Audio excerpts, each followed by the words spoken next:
Hello, everyone, and we welcome you to our Sunday morning roundtable discussion. Thank you all for joining us today. We are recording from the Plainfield Christian Science Church Independent, Plainfield, New Jersey, the United States of America. And we will begin today with our morning prayer.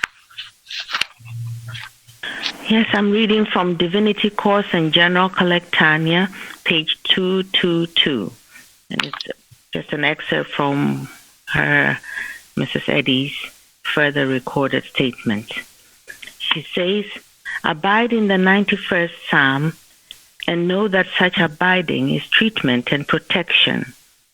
There is nothing that can make laws or influence you. There is but one mind, and that is love. Do not give life to evil by attaching it to a person or thing. It cannot live without a body. Man is immortal one. There is but one infinite manifestation. No error can attach itself to man, and why deceive ourselves by thinking it can do so?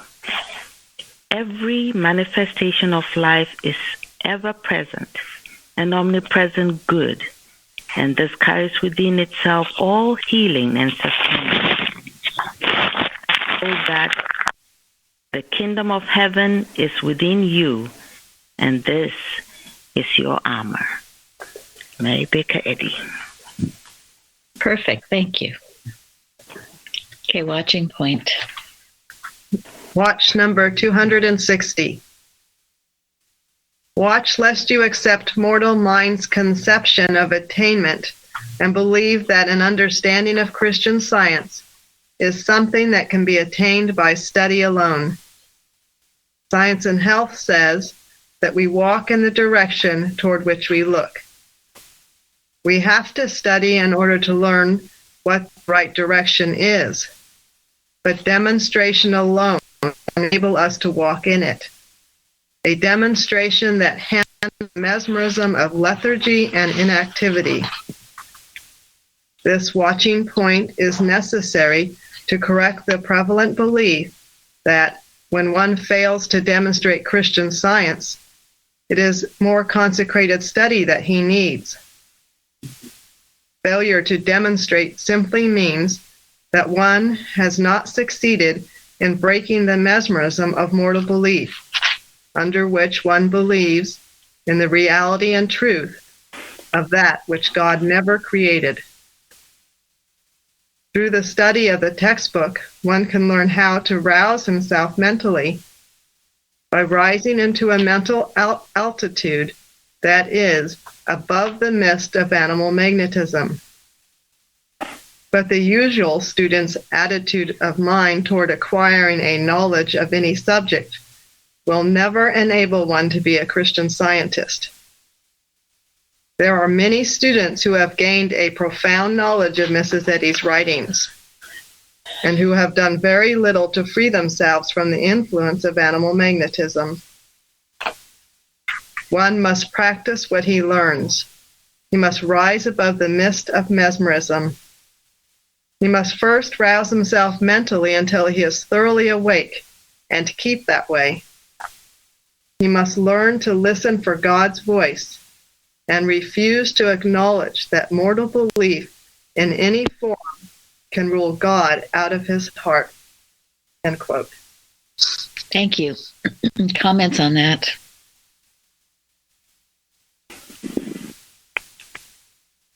Well, I know before I came here, I used to read a lot of technical things, and I used to read very quickly, and I found pretty much instantaneously that you just can't do that with what we have here. You have to read it slowly, paragraph by paragraph, and just take it in. And then I think about the whole thing about demonstration reminds me of Bicknell Young saying, "You don't know yourself until you do church work." So, definitely true. And why is that? Well, because we need to quiet ourselves, listen to what God has to say, and work together. So. Thank you. Church work requires demonstration, and it'll stick out like a sore thumb when it's not demonstrated. And also, Mrs. Evans used to tell us you would get a far more opposition to doing church work, quote, church work.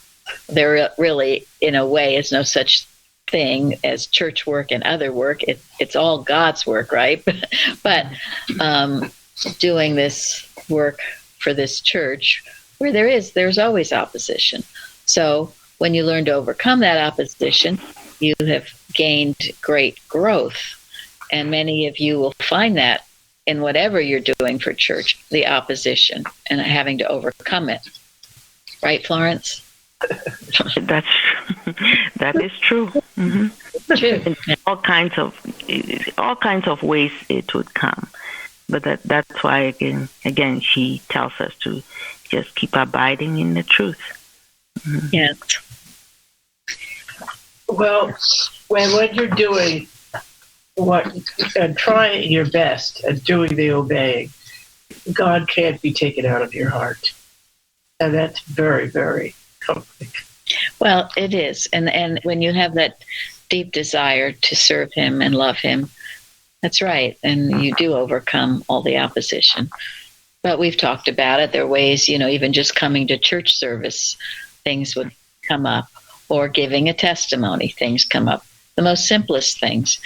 I know when Lyndon Shardy just reading the watch message, especially when they weren't living in Plainfield and there was opposition in their homes. They go out in a car to do it. And I've heard other people tell me that they have to go in a car, go in the bathroom or something, where they have some quiet and no interruptions. It's just ways it would try to stop you. And if you don't let it stop you, you have overcome animal magnetism. So, well, I love this watching point and that statement. There are many students who have gained a profound knowledge of Mrs. Eddy's writings who have done very little to free themselves from the influence of animal magnetism. Now, I know we hear this as practitioners a lot. I know I can quote, I've been studying for years on class talk, but I can't demonstrate anything. So this is what we're going to break. This is why we have these meetings here every week, the roundtables and the Bible studies and other things we do. So you get where you can demonstrate the science. It's not just words and studying.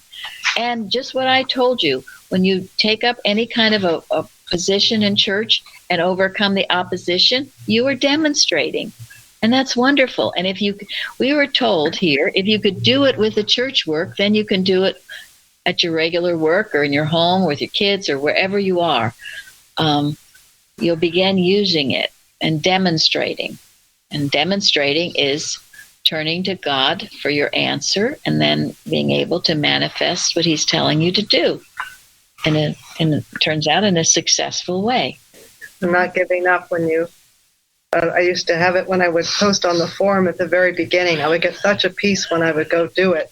But some of the craziest things would happen, and you wouldn't think it was very profound what you had to say, and it may not have been, but just getting it on. Sometimes it would just vanish or disappear, or I don't know. I can't even remember all of them, but it was a matter of not giving up and just doing it. Thank you. Because it would be easy to say, "Oh, I don't have time," or "I give up," or "It's not important." Thank you. And you see, this is why if we have a Wednesday night or any time and there are not any testimonies, then I go, aha. People are not handling animal magnetism, and you got to get up and say something. Okay, you got to rise up. Because the discipline of being able to handle animal magnetism does involve being alert to what the devil would like to do to you to prevent you from doing what God wants you to do. That's really all it is. It's just the sum total of evil trying to keep you from doing what God wants you to do. And if you can accept the fact that the devil's not going to want you to do it, if you've got something really good to do for God, you can count on there being opposition. You can count on it. You should expect it. Be alert to it. And when it happens, it won't surprise you. Yeah. Or it won't knock you off your feet. And I'm so glad that you talk about that, because when I first came here, I think if you didn't talk about that when it came on, I would be like, "Oh, this is only me." It only happened to me. What's wrong with me? But that's not the case. Yeah, and it will come like something personal, or something in your family, or something that seems really kind of important, and it's all illusion. It's an attempt to get you off track. Okay. It comes in a way that you accept. It's something that you give acceptance to, and that's the only way it can linger on, because we are believing in it as something real. But if you're able to see it, like Gary says, if you're able to see it, oh no, this is just one of those illusions. It can come as past beliefs or anything. Once you really see it clearly, oh, this is another illusion. Tempting, only tempting. Yes. Give it no. Yeah. No, please go ahead. No, if we don't give it any body, it can't stay. That's it. That's right. And I think it helps me to see that I'm not ever going to say God is not all. That has been very helpful. I still fail at times, but it's just been very, very helpful. I am not denying God. I am not saying he's not here, because to accept anything, to let it go on in any way, is saying that God is not all. And I'm not doing it. At least that's a law for myself. That is one of the main points and thrusts of this lesson this week. Thank you, Florence. And Gary mentioned the devil, but remember, the devil is air comes to you for life, and you give it all the life it has. It's a temptation. It's not really real, but you have to prove it. You can't just say it, and you prove it, and you prove it by overcoming it. This was a calendar statement in October. The nothingness of evil will appear to us when we have overcome it, but never while we simply overlook it. And that's Anna Herzog. It must be overcome. You face it head on. You don't overlook it or say it doesn't exist and it's not real, and then have all hell breaking loose. Right. So, thank you, Karen. That was a great watch. You're welcome. Now, they're all wonderful, but anyway, I wanted to, before we get into the lesson, Carrie sent me a lot of beautiful things this week I'll be referring to throughout this time together. But she sent me this. It was a very beautiful article. This is Thanksgiving weekend. And this was from the November 16th, 1912 issue of I think it was the Sentinel. Anyway, In Everything Give Thanks by Archibald McClellan. And he talks about this idea of establishing a day of Thanksgiving and how much Mrs. Eddy loved that. And that, this started here in America with the Pilgrims when they were having so much hardship. And he says, whereas it was formerly the custom for all churches to observe the day with largely attended services, now many churches are not open at all. And we saw that in driving to church on Thursday morning. We passed a lot of churches on our way. They were all closed. And even those where services is held are but lightly attended. And Mrs. Evans used to always talk about that when Wednesday night, hardly anyone would go to the Wednesday service. Everyone was home baking pies and being with their family. Thursday mornings too. Football games, other things. Well, this Thanksgiving, we had 190, which is, I'm grateful for everyone that was there, and maybe even more if you had friends listening with you. So we don't want to accept that. But then he goes on, just what is the reason for this decadence? We shall not attempt to explain here, but simply note, as an exception to the general rule, the churches of the Christian Science denomination, which are springing up all over the world, in these churches, the congregations assembled on Thanksgiving Day are much the same in numbers as those assembled each Sunday and Wednesday. So this is in 1912. And it should be. What is the reason for Thanksgiving except for thanking God, not just being together and being grateful for your family, but thanking God for all the blessings. So important. And then he tells this beautiful story about Mrs. Eddy. I guess I'll have Gary, you can read it, starting there. He says, a typical incident of such hospitality on the part of our leader was recently related by one who was of her household for a time at Pleasant View. It seems that a neighbor and his family had been away from their home for several months and returned on the day before Thanksgiving. Noticing that the house was open, Mrs. Eddy made inquiry as to whether the family had returned or someone was in the house without authority. Upon being informed that the family had returned that day, she immediately became solicitous for their comfort and said, "They will not have anything for their Thanksgiving dinner. What can we do for them?" When someone remarked that in all probability the family had made provisions for dinner, Mrs. Eddy said, "We do not dare take any chances upon that. It would never do for people not to have a good dinner on Thanksgiving Day. And how could they have a Thanksgiving dinner when they had just returned to a house which had been closed up for months? I wonder what we have that we could do. We could. I wonder what we have that we could give them."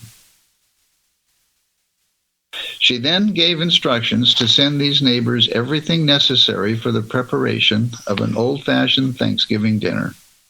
Such was Mrs. Eddy's interpretation of the spirit of this old-time custom, her exemplification of the gratitude to God, which is much more than a verbal expression of thanks. Science and Health, page 3. And this simple, spontaneous act of neighborly kindness was typical of the love for her fellow men, which ever found its greatest happiness in service to others, in meeting not alone their temporal needs, but lightening for them, whether rich or poor in this world's goods, the burden of sorrow, sickness, and sin. If, as Christian Scientists, we too faithfully do our part, each day and all these days, there throw off for ourselves and others the fetters with which error would bind us. Soon will dawn for mankind that glad Thanksgiving Day, when the listening ear shall hear that louder song, sweeter than has ever before reached high heaven, rising clearer and nearer to the great heart of Christ, for the accuser is not there, and love sends forth her primal and everlasting strain. Science and Health, page 568. So our dear leader, and that's the true spirit. When we have enough, we share with others and give. And thank goodness, because it used to be partly why people didn't go to the Thanksgiving service. People would get up and just say, they're so grateful. We have got all my family here and everything's so great. In the meantime, there'd be people who maybe didn't have a family or were all alone, and that rolled a stone on their hearts. That's not what this is about. It's about thanking God and helping and looking out for our neighbors and brothers and sisters in Christ. So, and that is the true spirit of Thanksgiving, and that is why we have many in attendance, thank God. So, and in that spirit, it's much more difficult for error, the human mind, the devil, to trick you into doing things that you shouldn't do. Yeah, they won't even try because you're in the right mind, the divine mind. It can't even reach you. And when you come to the Wednesday service, come to the Thursday service, come to our services, the rest of your day will go so much better. It's a proven fact. And that was another thing we learned here. Mrs. Evans always said, give the hour or two to God, and the rest of your day, the rest of your week will be so much better for it. You'll have time for everything. We do. It's kind of fun. It's another opportunity to prove that God will take care of everything. and make everything just right if you just, like you said, put Him first. Put Him first. Yep, put it first. Teach it to your children. Put it first. I can't imagine a Sunday without church. Go ahead, Florence. It's like you start your day. How do you start your day? Do you just get up and keep going? Oh, I have to do this. I have to do this. I have to do this. Or do you start with God all the time? This is something, after you learned it and you're doing it, you can't do without it. Always start off with God, because I know that I'll do the lesson later, or after I have my coffee or something like that. And it's always after a while, after doing it consistently for a while, you're no longer able to do without that. Yes, have God first every day. Yes, it's as important as having your breakfast or coffee or whatever you think is important. It's so important, your communion with the Father every morning, first thing as you arise. I had read, this was from a Persian poet or something, where it said the early morning breeze has secrets to tell. Very, very often the early morning is where God speaks in the quietness, and we must be listening. Get some of your most wonderful inspiration in the early morning hours. It's why Christ Jesus, at many times we read, he was up very early, before dawn sometimes. The early morning breeze has many secrets to tell. I love that. There's a lot of times when I wake up, I'll have the answer to something I need or whatever. So. Right. Where you might not get it at night, but just be still. And when you awake refreshed, even if it is before dawn, whenever it is, listen. All right. Our subject: ancient and modern necromancy, alias mesmerism and hypnotism, denounced. My favorite topic now, one of my favorites. And Linda, what did you write about that? Well, I looked up the word denounced, and it was from 1828, censure, condemn, damn, decry, reprehend. And then I looked at what the opposite would be, the antonyms, which would be to allow and applaud, approve, ignore it, commend, compliment, praise, welcome. So to me, it was a good analogy. I mean, not analogy. It's not, you can't be lukewarm about this. Either cold or hot. So either you're supporting hypnotism or you're not. You can't just ignore it or tolerate it. You may not go around overturning tables. I mean, it seems like it's around every corner in different ways in our society now. But I found that I realized, at some point I had a kind of indifference or apathy toward it, because I figure, well, let people do what they want to do, but mentally you can't at least do that. And because it's nothing to play around with. It has to be denounced. Thank you very much. Yes. Very important. We cannot be lukewarm. We had many people thank us. They were from Australia. We had a very strong watch Thursday night, and we were denouncing error. And sometimes you have to. Ways that are vain. Miscellany, page 210. Certain individuals entertain the notion that Christian Science mind healing should be two-sided and only denounce error in general, saying nothing in particular of error that is damning men. They are sticklers for false convenient peace, straining at gnats and swallowing camels. The unseen wrong to individuals and society, they are too cowardly, too ignorant, or too wicked to uncover, and excuse themselves by denying that evil exists. This mistaken way of holding sin in order to maintain harmony has licensed evil, allowing it first to smolder and then break out in devouring flames.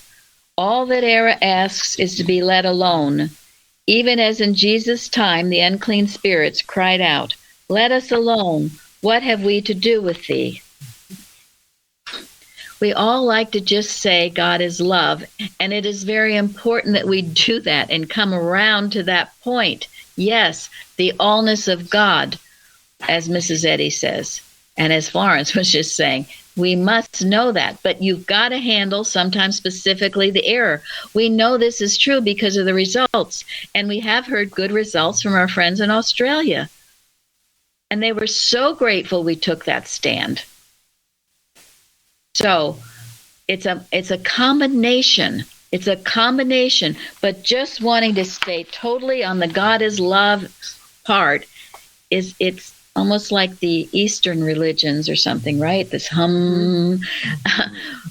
Will be. Yes, we're different than that, but you have to understand how. Otherwise, people, we've made a reality of it and this is horrible. When you get the right sense of it, it's not making a reality of it. It's totally destroying even the very belief in it. And when it comes to liberty and the rights of men, there aren't two sides. There's not two sides. Would you say in the Civil War that the plantation owners had a side? They thought they had a side. But was that a side? No. No. There's one side, and that's God's side. And in discerning some of this, it's got to be for freedom, liberty. We must have it in all respects. And what's going on now with these mandates and the government telling people what to do, I don't think that's a side. Not a side. So this lesson is so perfect. I'm just so excited. And I just prayed and prayed that I could give it to you in a way that you can understand it and use it. Because you see, the story, yes, what have I to do with you? Leave me alone. Don't talk about me. I don't want to hear anything. Don't talk about me. Because when you do talk about it, you see how stupid error is. It exposes itself, and then it will destroy itself. And you see how wicked it is. Right. And if you don't handle it specifically, well, it will handle you. Yes. Guess what? Right. And so we have to. Sometimes you have to name names. Mrs. Eddy used to do this early in her career. When she saw evil working through people, she named names. After a while, she learned not to, because she realized that many of her students personalized the evil and didn't handle it properly when she named a name. But she only did that for her students' benefit. She knew when evil was rampant, and she addressed it specifically. And that is how she healed. And that is how she kept the Christian Science movement starting on the right track when she was here. In the third the third edition of Science and Health, there's a whole chapter on demonology. She took all that out, but she goes into all of this because at that time, my gosh, it was sprouting up all over the place. But yes, and we don't like to name names. We really don't. And for the most part, we do not name names because people do all of it, So we don't name names. It's impersonal. It's neither person, place, nor thing. Sometimes it seems to come through various person, places, and things, but it's still impersonal error. And if you can understand this, you can handle it properly. If we did not do this, we never would have won the law case against Boston. We had to learn. We didn't know. We wanted to just say God is love, but we got thrown into the arena and had to fight, okay? Or be eaten alive. That's how it works, friends. In belief. There's a reason it's called malicious animal magnetism. Also, Carol found this. It's from the watching point number 301. Once Mrs. Eddy directed her maid to work for the weather. When she found the latter dwelling on God's allness, she rebuked her, saying, "Now come down from sailing around up there. It's rain we need. Let's have some rain." Then she said, "Beliefs about the weather are easier healed than sickness." She rebuked the effort to realize God's allness, that did not include its application to the present need. Why? Because it would be like going to a spring for water without a pail. So that's why sometimes we hit hard.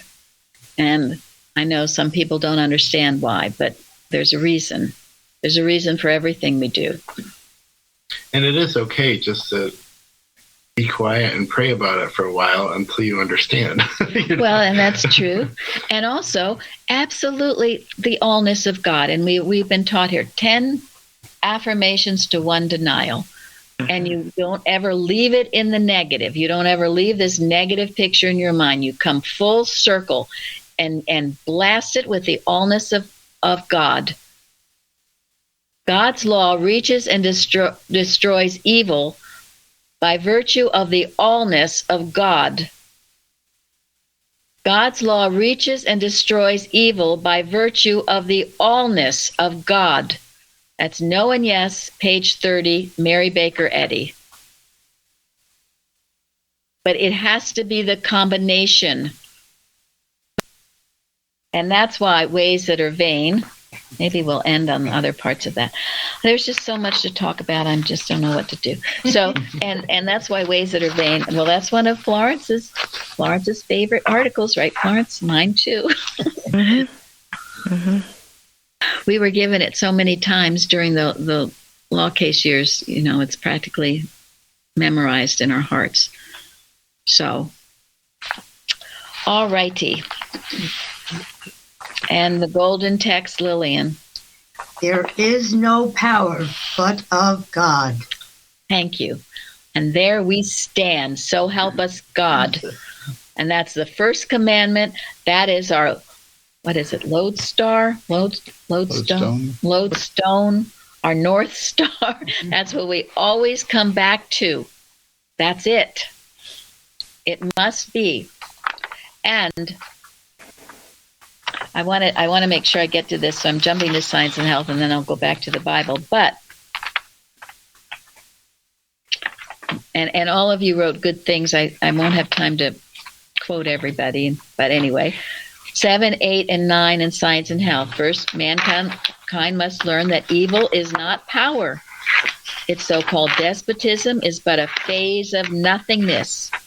Christian science despoils the kingdom of evil. And Jasmine looked up some of those words, as I did too. And despoil, which is what Christian science does, guess what that is? Steal or violently remove, plunder, strip, to take by force. Okay. Send down the hill.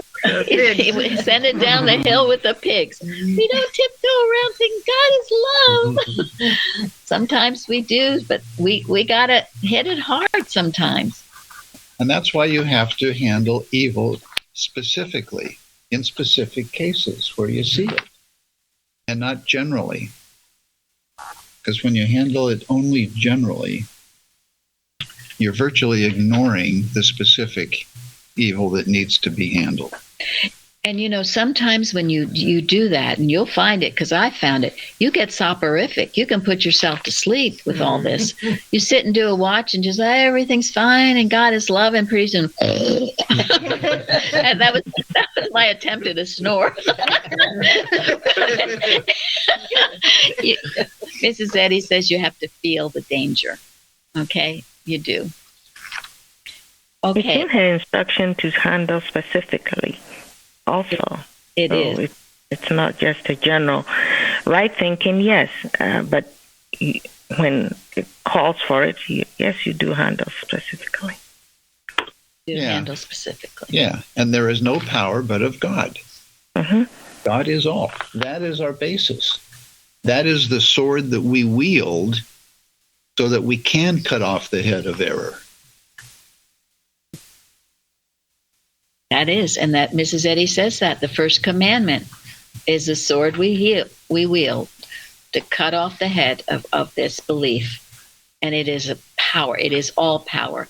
As my favorite statement, well, one of my favorite statements in the Bible about Jesus telling Pilate, you have no power over me unless God gave it to you. And that's true in every situation. I don't care how difficult it can be. It's there operating for you. So she tells us that we should never make something of the lie first. He said, have you had much experience with malpractice? There is none. The way I meet it is by keeping the first commandment. No, there is no evil mind to intercept God and you. So that, to me, is handling it specifically. Thank you. Absolutely. And Christian scientists have had this great fear of malpractice because they personalize the error.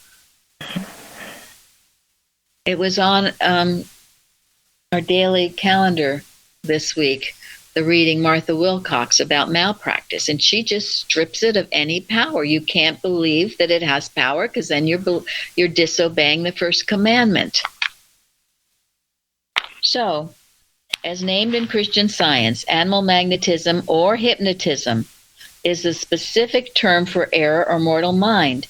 It is a false belief that mind is in matter and is both evil and good, that evil is as real as good and more powerful. This belief has not one quality of truth. It is either ignorant or malicious. Ta-da-ta-da. Most people are ignorant. But there's a malicious element. They are the ones that are going to go into the lake of fire or night without a star if they don't stop. And I know this makes people uncomfortable, but it is all through Mrs. Eddy's teachings as well as Christ Jesus. And it should be a great source of comfort to all of us. Unless you are malicious yourself, and then there's a problem. But yes, it should. To me, it gives me great comfort to know this. And it has nothing to do with me. I don't think badly of anybody. These are laws and rules of the universe. And we don't know who's doing what or why. Only God knows that. Sometimes you feel you get a semblance of things, but ultimately it's only God, and you let God's law operate. And they are doing it to themselves. They are doing it to themselves. Yes. Yeah, you're the thinker. You're the one thinking it. So it says somewhere that evil will be destroyed, and if we held on to the evil and hang on to it, we're going to get it. Yes. Yeah, it's our own choice. Yes. Yeah. And you will suffer until you stop. Yeah. And that is not my opinion. Okay, then, in reality, there is no mortal mind, and consequently no transference of mortal thought and willpower. Life and being are of God. In Christian Science, man can do no harm, for scientific thoughts are true thoughts, passing from God to man. Now, I wrote about that on the forum because we're all together, all this belief, we can't be together, all this stuff. Well, in Christian Science, man can do no harm. All you have to do is know that. Our thoughts come directly from God to man. All we can do is bless each other. But we need to know this. And this is the truth. Again, this is not my opinion. This is truth with a capital T. This is what is true. If anything else seems to be happening, it's because you've been hypnotized by false media or other misled sources. Now, every function of the real man is governed by the divine mind. The human mind has no power to kill or to cure, and it has no control over God's man. This, my friends, is the vaccination. Did God make the vaccination? I don't think so. The human mind, it has no power to cure or to kill.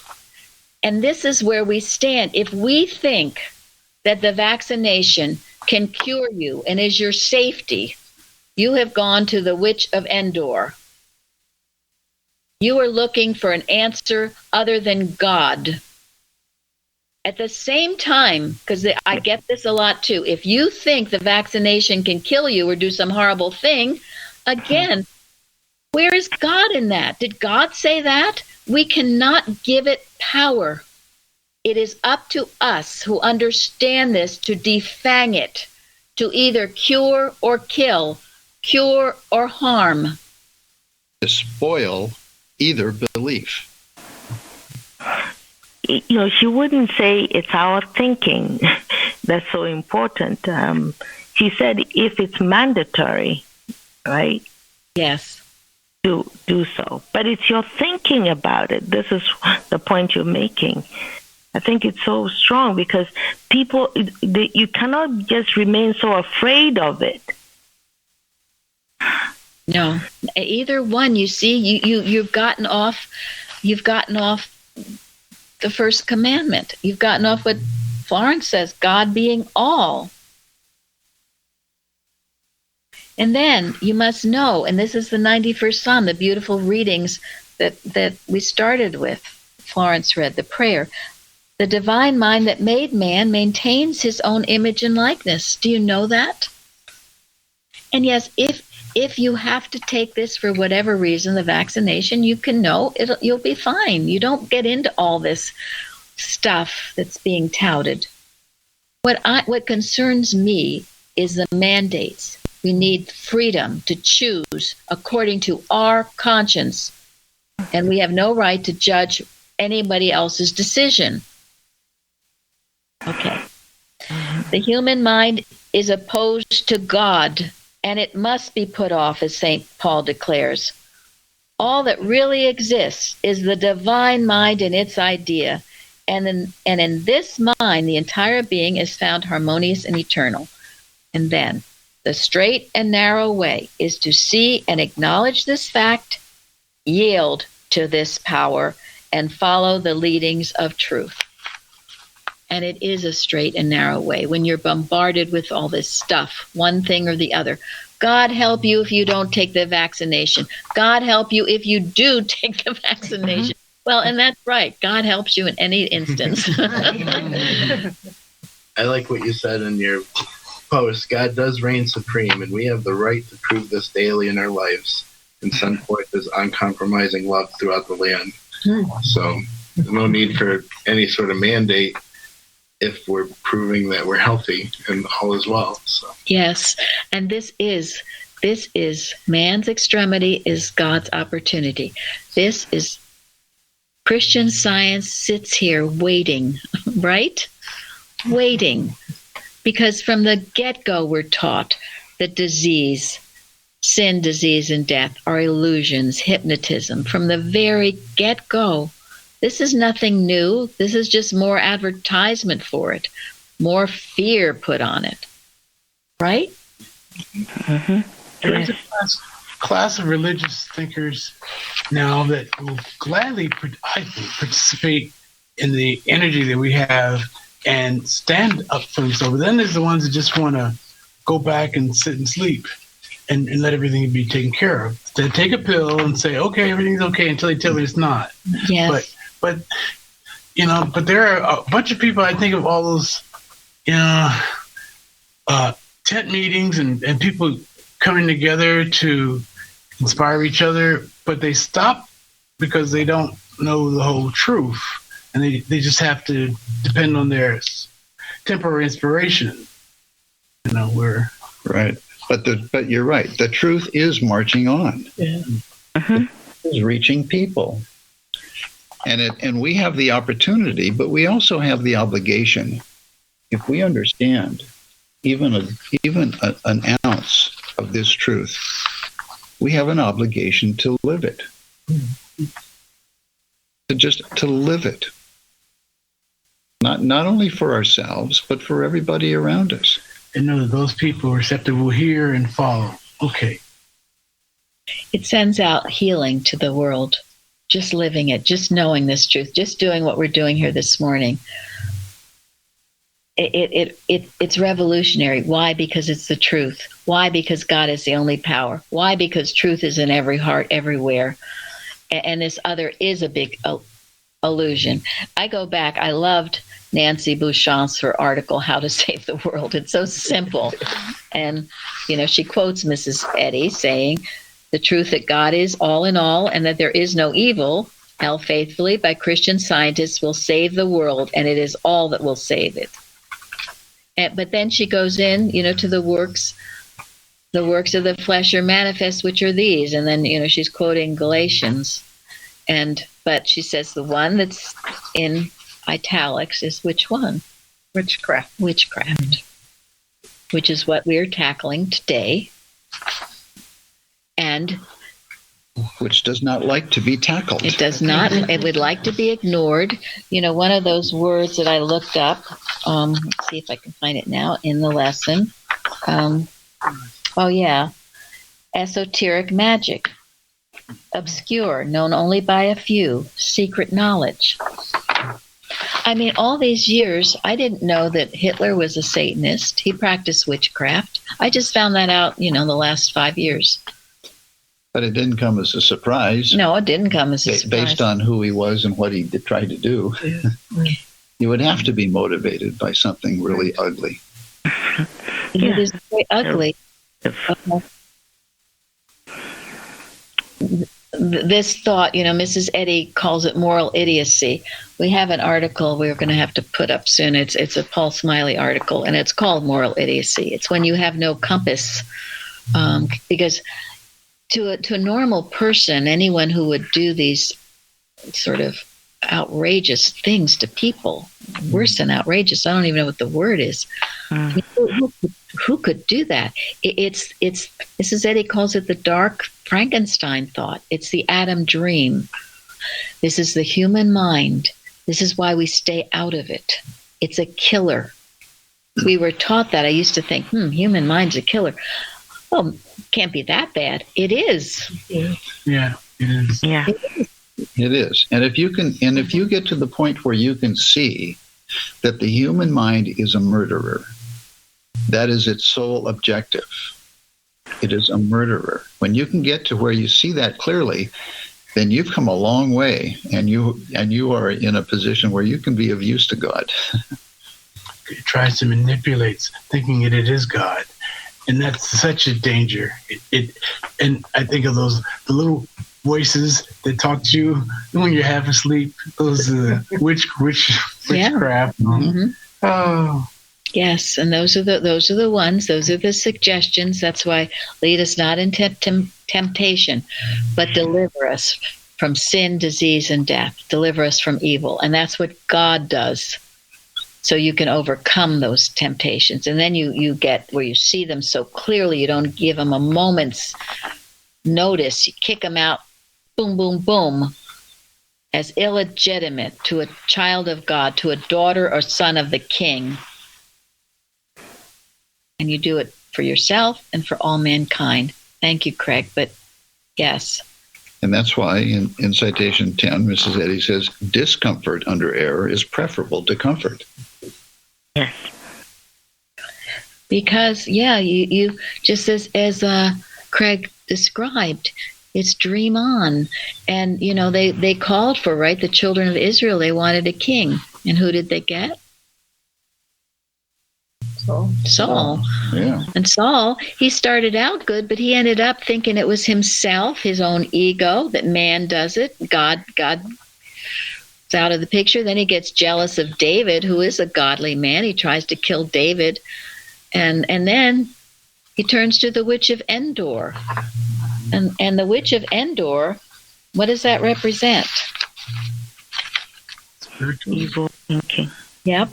Mm-hmm. This is something from Carrie. We know indeed that there are those who exclaim that contemporary events only prove that Christianity is a failure and that a new gospel is wanted. They seek for comfort in occultism, and they think they have found hope in spiritualism. Secret mysteries without moral responsibility and without corporate duties have a special attraction for those who regard the church as obsolete and unsympathetic. Endor is often the refuge of those who shun the thought of Calvary. Men seek for any vision but that of a God who forgives sin and who asks for the self-surrender of will. Those who have no wish for the vision of God will not find it. On the whole, men get what they seek, It may be pleasure, self-indulgence, or self-satisfaction, or it may be the very drug of spiritual life, the deadly narcotic which seeks to stifle pain in self-absorbed expedience. But it is not so much a revised gospel that we need as a pure and more humble spirit to receive and welcome the old one. Jesus Christ, the same yesterday and today and forever. Meaning of endure. It's seeking, it's disregarding the first commandment and seeking whatever somewhere else, including, as Craig said, it's much easier, holy Moses, it's much easier just to pop a pill than to do what we're doing. But anyway, I could go on for 3 hours. There's so much in this lesson. But we will end now back to ways that are vain. And ways that are vain. Animal magnetism, in its ascending steps of evil, entices its victims by unseen, silent arguments. Reversing the modes of good in their silent allurements to health and holiness, it impels mortal mind into error of thought and tempts into the committal of acts foreign to the natural inclinations. The victims lose their individuality and lend themselves as willing tools to carry out the designs of their worst enemies, even those who would induce their self-destruction. Animal magnetism fosters suspicious distrust where honor is due, fear where courage should be strongest, reliance where there should be avoidance, a belief in safety where there is most danger. And these miserable lies, poured constantly into his mind, fret and confuse it, spoiling that individual's disposition, undermining his health, and sealing his doom, unless the cause of the mischief is found out and destroyed. Other minds are made dormant by it, and the victim is in a state of semi-individuality, with a mental haziness which admits of no intellectual culture or spiritual growth. The state induced by this secret evil influence is a species of intoxication, in which the victim is led to believe and do what he would never otherwise think or do voluntarily. Unless one's eyes are opened to the modes of mental malpractice, working so subtly that we mistake its suggestions for the impulses of our own thought, the victim will allow himself to drift in the wrong direction without knowing it. Be ever on guard against this enemy. Watch your thoughts and see whether they lead you to God and into harmony with his true followers. Guard and strengthen your own citadel more strongly. Thus you will grow wiser and better through every attack of your foe, and the golden rule will not rust for lack of use or be misinterpreted by the adverse influence of animal magnetism. Mary Baker Eddy. thank you all so much for joining us today. Thank you. Thank you. Thank you. Thank you.